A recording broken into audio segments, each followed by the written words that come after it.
In this video, you're going to know once and for all if we are in a recession and how that could affect the housing market in 2023. If you want to know what the real estate market is doing in 2023 and what you should be doing to potentially double your income, stick around. Hi, my name is olumidesomide, your London, Ontario realtor. Thank you so much for joining on to this channel. I hope this video is informative for you. The Bank of Canada predicts that we might be going into a recession from the first quarter of 2023. So what could that mean for you? What should you be doing? Should you be saving money? Should you be investing right now? Should we just hold off? What exactly should we be doing to make sure that at the end of the year we come out even stronger? So I'm going to list for you a few steps, a few things that I think we should be doing right now that would help you maximize the year coming and even maximize your income. So number one thing you should be doing is saving your cash. Cash is king right now. Everyone that has cash right now is literally smiling because every single thing is going on sale. During a recession, companies are literally struggling to keep up with the bills that they have to pay. Homes and home prices have come down even up to 25%, in some areas up to 50%. We're seeing a lot of decrease in the things that usually were high because of COVID. So right now, what I think everyone should be doing right now is to save as much cash as possible.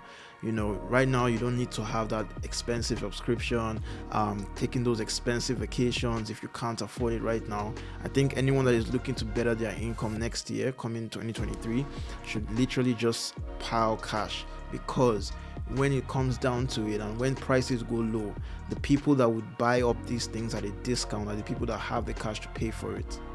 You might need a side hustle to pay off your bills. You might need a side hustle to pay off that credit card. You might need to go on Uber. You might need to Airbnb that room in your house that nobody ever uses.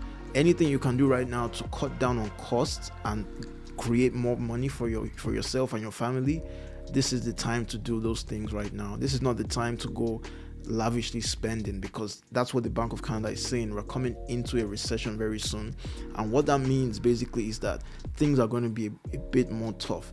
So we're already seeing that the interest rates are increasing. The Bank of Canada is increasing rates to fight inflation, but that's a story for another time. We'll do a video on that. So what would that mean for the average person? That means that for the average person whose credit card, had a credit card debt of $1,000, $5,000, $10,000, whatever that minimum payment would need to be, whatever that interest on that money that they have borrowed is going to increase. So if rates go from, during COVID times, 1 point something, and now we're seeing rates doing 4%, 5%, 6%, what that means is that that person is now owing more money on the money that they've borrowed. So anything that you can do right now to pay off all your debt and stack cash will benefit you in the coming year. All right, so number two, cut down on your expenses. I mean, that's pretty obvious, right? We need to cut down on expenses. Save cash, number one, and then cut down on your expenses. The things, you don't need to have 10 different streaming sites. You don't need to have all the subscriptions in the world. Right now, I think is a time that we need to cut down on the things that we're spending money on. So lavish vacations, lavish hotels. I mean, those things are nice, but at this point right now, the game and the goal should be to save as much cash. Now, in a few points coming, I'm going to explain to you why you're going to save that cash and what to do with the cash once you've saved it up. But then just for now, you need to cut down on your expenses. If you can cook. I don't like cooking, but honestly, I've been cooking recently because I'm trying to gather as much money as I can so that when the opportunity presents itself, I'll be able to deploy my funds to that opportunity. So number one, I said save cash. Number two, I said cut down on your expenses. Number three, you need to live below your means.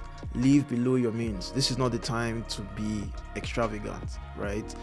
This is the time to save as much money as you can, as much money from your salary, from your business, from your income. Anywhere you can scrap money together to save, this is the time to do it. This is not the time to keep up with the Joneses, trying to be what you're not. I think this is the best time for you to just save money and live below your means, because again, when a recession comes in, things change. The environment that we're in, a lot of times during a recession becomes very, very drastic. There's been, over history, there's been recessions where people were killing themselves, jumping down from buildings. There's so many things that happen when a recession comes, and you need to make sure that you are protecting yourself and you're not putting yourself in danger by overspending and over leveraging yourself. If you're enjoying this video so far, comment below one thing that you're doing to prepare for 2023. Just putting down in the comments one thing that you're doing to prepare for 2023. Number 4, after you've saved so much money, you've paid off all your debt, you've cut down on your expenses, and you're living below your means. Now the next thing to do is to find opportunities to invest in. Now I know I said this is a recessionary time, things are going up. What should we be doing? Should we be saving? Should we be investing, buying things, holding off? Right now I think what we should do is to start to make crazy offers on things that were previously very high. Let me explain. So right now in the real estate market, we're seeing a 25% decrease in purchases of homes. So homes that were selling for, let's say, $100,000 are now selling for $25,000 less. What that means is that the sellers are willing to discount their prices because the pool for buyers has shrunk, right? Once the Bank of Canada increased interest rates, the pool that had many buyers in them began to shrink because they couldn't afford the mortgages at those high rates anymore. So sellers are now seeing houses in my market right now. We're seeing houses sit on the market for 3 months, 4 months, 5 months, 6 months, right? As that during COVID, during 2020, 2021, houses were selling in a week. So right now there's this huge opportunity for people who are savvy and who are ready to stick it out for the long term to invest in properties over a long period of time. That's a caveat because the thing is, markets always change. They go up, they come down. We can't really time the market. But one thing I know is that over time in the real estate market, real estate goes up. You can make a return on your investment, right? So, and that's why I actually chose real estate, because I know that over a long enough period of time, the market will do well and my investment will always pay off. So that's one opportunity you can look into, investing in houses, investing in real estate. You can start to make offers that are below the asking price, which was crazy back then, during COVID, because everyone was going above asking price. So right now you can actually go below asking price and offer on the house that you want. When I believe rates would come down, hopefully by next year or even early 2024, if the rates come down, I think we're going to see a spike in demand. And more people are going to begin to say, okay, wow, so the rates are down, I can afford this house now, this price range now. What that would do is increase the demand on houses. And from basic economics, if the demand of houses increase, then we're going to see that prices will begin to rise again. So that's the opportunity that I see. Again, it's for a long-term period. It's for a savvy investor, someone that is thinking on the long-term basis. All right, so that's the thing. You need to invest the money that you've saved.